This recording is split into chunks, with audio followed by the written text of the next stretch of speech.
Hi friends, welcome back. It is beautiful September fall time, and what a better way to start fall, even though it was 89 degrees yesterday, than to talk about my fall TBR. My favorite time about fall is getting to kind of curate my books that I'm gonna read, and I usually do like seasonal TBRs, but I never stick to them. Fall is the one. That is the one that I do tend to stick to kind of because I like to read a similar theme of books when it is cozy and spooky outside. So let's go ahead and jump into it, and we'll start it off with the first book. The first book I've actually already started reading, but we're going to encompass this as a series. I want to read the whole series, and this is A Curious Beginning by Diana Rayborn, and it is a Veronica Speedwell mystery. This is the first in the series. And these are so far from what I've read. I literally started this yesterday and I'm almost done with it. This is about a girl, Veronica, who is a master butterfly scientist, hunter. She likes to investigate the butterflies. And the beginning of the story starts with her losing her aunt, and she is going on a great journey because some perilous evil is after her.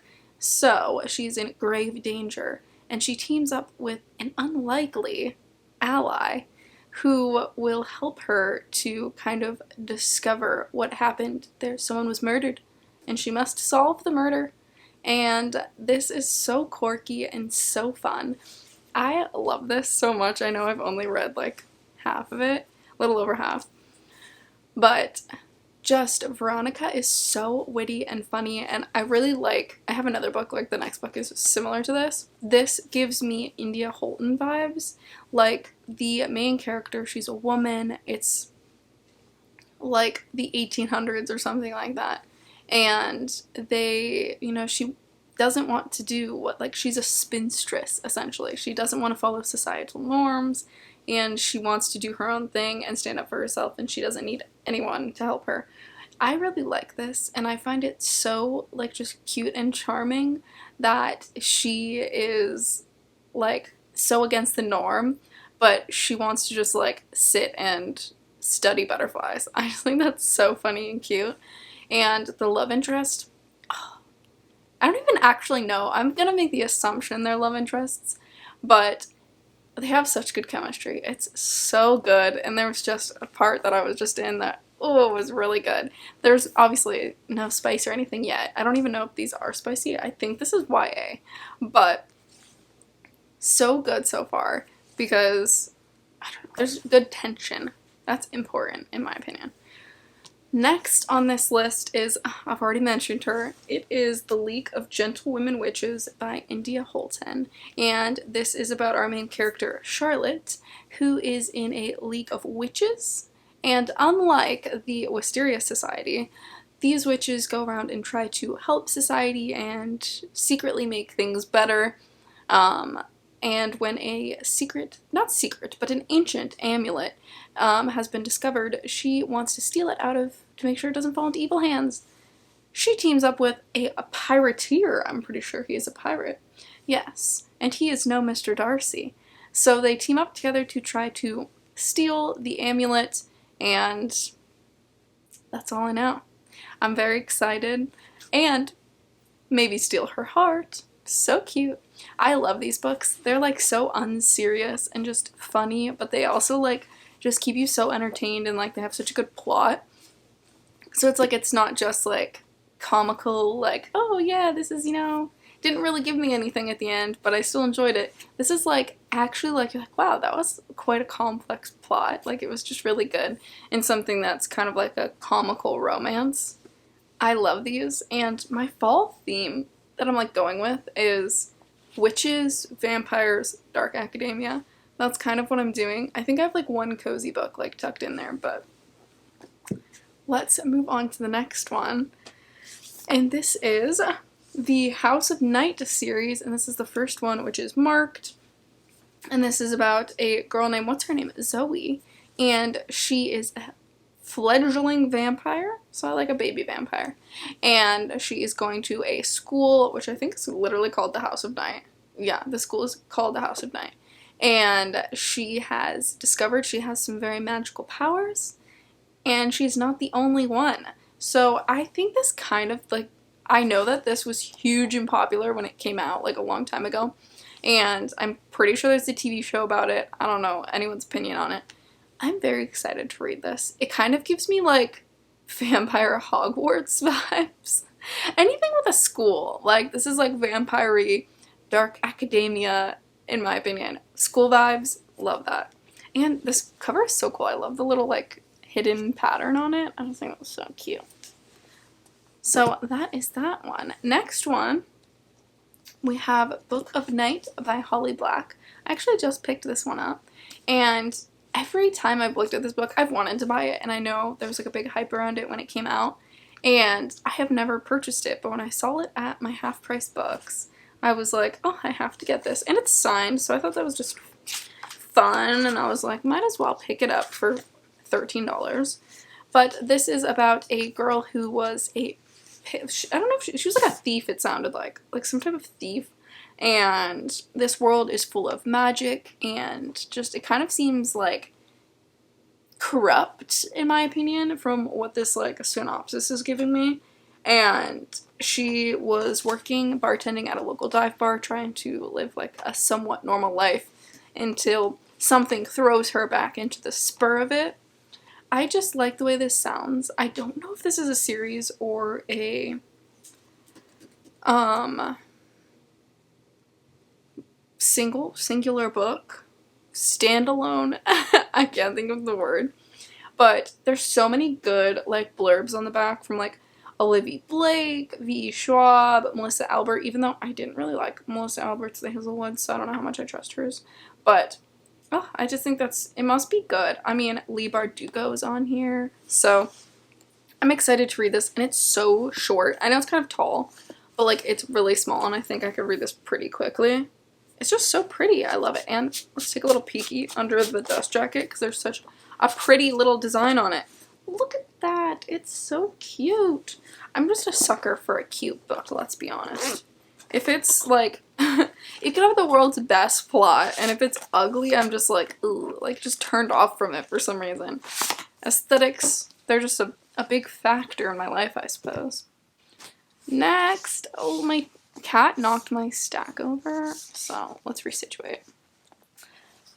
The next one on here is what I'm very excited about, and I also just got this one, and this is Billy Summer by Stephen King, and this is about Billy Summer, and he is like a sniper, assassin, sharpshooter, whatever terminology you want to use for him, and I think like the gist of it is kind of like he's a bad guy, but maybe he's like having some turnaround, or like maybe there's more to him than you expect there to be for someone who is a assassin, a murderer. And the back of it says that it's part war story and part love letter to small town America, and I just think that sounds so nice. I think this is a good, like, dip your toes into Stephen King, because I've been wanting to read his books. I know this one's huge, but I get really nervous about reading, like, super scary books, because I don't really like watching super scary movies, and I've learned, I did when I was younger, but I learned that now that, like, I'm a grown person, kind of, I don't want to, like, if I'm gonna sit and watch a movie, why would I watch something that's just gonna give me, like, stress and anxiety and, like, make me anxious the whole time? Like, if I'm watching a movie, I'm gonna watch something sweet and heartwarming and light and gonna make me feel better after the fact than I did before. So that has been like a new thing that I've learned, and I think that that is going to translate to my books as well. I do like a certain sense of like spookiness, like Sabrina, the Netflix show. It's a good sense of like spookiness, but it's not scary. And I think this is going to kind of give me that like touch into Stephen King where it's not going to be like scary. I know, at least I hope not. It's going to be like a thriller, I think. Which I do like a good thriller, and I think I can do that. Now that I jump off my soapbox of only wanting to consume lighthearted and sweet media so that I don't feel miserable about myself. But, moving on, we're jumping back on the vampire bandwagon. And this is A Dowry of Blood by S.T. Gibson. I had this on my TBR last year, I'm pretty sure, and I never read it. This is my Bookish Box Adult Edition. I'm almost positive that's what this came from. It's so gorgeous. I love this so much. But this is about a woman. What is her name? Let's find out. This is about a woman, and I'm not going to try to pronounce her name. When I read it, it's just going to be like, blah, blah, blah. But she is a wife of Dracula, and it's kind of like the dark side of being a wife to Dracula, and just like, I don't know if it's necessarily about like her miserable life, but just like the hardships she goes through. And I love a good vampire story. I love the story of Dracula, so I think that I'm really gonna like this like take from it from like a women's perspective. So I think this is gonna be so good. And I know that it's had so many like good things said about it, so I'm excited. The next one, I've read the synopsis on this like a couple times, and I don't necessarily understand, but I kind of do. And this is One Dark Window by Rachel Gillig, and this is my probably Fairy Loot edition if I was to take a big old guess on which one this is from.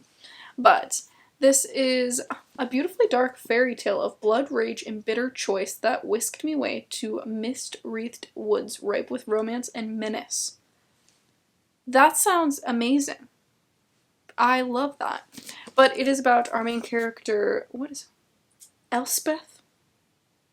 Elspeth? Elspeth? Why do they all have such hard names? I can't pronounce them. But this is about her, and she has this, I don't want to call it, it's kind of like a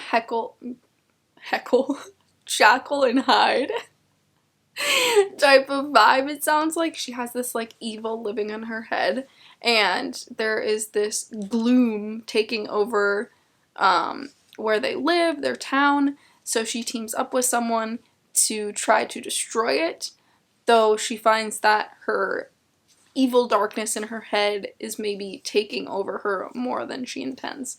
So I think this sounds good, and I loved that little blurb on the back. I just think this sounds like dark and moody, and I'm so down for that, and I love a good dark fairy tale, so I think that'll be very fun. This is my next one. It has been on my list for so long, and I don't know why I haven't just picked it up and read it. I've just been like, I don't know, holding off on it for some reason, and I don't know why. But this is The Atlas Paradox by Olivia Blake, and this is the second in the Atlas 6 series. So the series is about like a group of kids, not kids, they're adults, adult-ish, and they are going to a secret society of magicians. Pretty much they all wield magic, and they all have different aspects of magic that they control, and they mostly manipulate the elements of the earth, like gravity and plants and time and stuff like that. So this is the second in that series, and the last one left off on such a crazy like ending, and I was like, I need the next one, but that one had just came out, and the second one wasn't coming out for a while. So I feel like when that happens, I have a hard time picking up the next book in the series because I'm like not into it again. Like I'm not currently into it. Like I know that I loved the book and that I enjoyed it, but like I'm not like in it. Like, I can't just read it. You know what I mean? Like, it's, like, a hard thing for me to do because I haven't read the first one in so long. But that's just a hurdle I need to personally jump over so that I can read this. And this is very dark academia. The artwork in these are always so beautiful. She does, like, just this custom, like, end papering. And she does this in, I think, all of her books that I've purchased from her have had something like this. Like, it's just so beautifully done. And they're so pretty. But I'm very excited to pick that one up. Next on the list is not an oldie, because this isn't old, but this is Babel by R.F. Kuang. The reason I haven't picked this up yet is because it's so big, it's so thick. But this is a story about I think he's a Chinese man, and yes,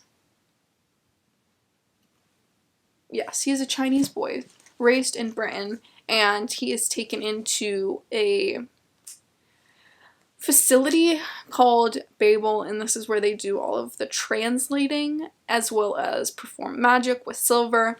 I think it sounds really intriguing.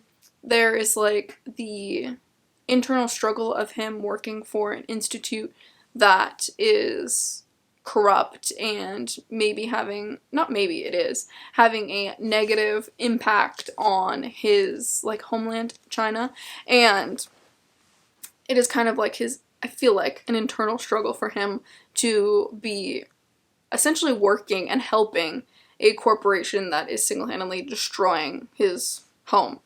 So I think that this is going to be very good, and what I've heard from it is that it is really slow and like things don't move very fast. And for me, sometimes that can be a struggle, but I think the reason I'm excited to do this for fall time is that this, I think with a slower book, I do enjoy those in fall because I think that things feel like they're moving slower. So like in summer, I just want to read like little short books that like are just quick little bits, but I feel like fall, winter time is where I get more into like series and long books because I have so much more free time. So I'm very excited to read this, and I did like R.F. Kuang. She just, I think is her most recent book, is Yellow Face, and it was so good. I loved that one. So I am excited to read this one, and we will see how I fare through it. The final book on my fall TBR, my leg is like so asleep right now because I'm just sitting on the ground. And so, continuing, the final book is Legends and Lattes by Travis Baldree. And this is, I would say, the only book on here that's like a cozy fantasy book. And this is about a main character, Viv, who is hanging up her sword for the last time. She doesn't want to battle anymore. She doesn't want to be a battler and a warrior, as you could call it. And she is opening a coffee shop. So this, from what I've heard, is literally like just that. Like it's just about this girl owning a coffee shop, and it is just cozy and warm, and it's really not long. So I think this would be like quick to get through. And I think this will be really nice to like add into here where I might have like a lot of heavy stuff going on, because I feel like majority of these books have heavy themes and plot points and everything like that. So I think that this is going to be really nice. Like it literally on the back says, a novel of high fantasy and low stakes. I can get behind some low stakes sometimes. But that is everything that is on my fall TBR. Let me know what you guys are reading this fall. I'm always looking for new books to add. I know I don't need to buy any more books, but I will, of course. And I hope you guys have a very cozy, and it's not super disgustingly warm outside, day, and I'll see you guys next time. Bye!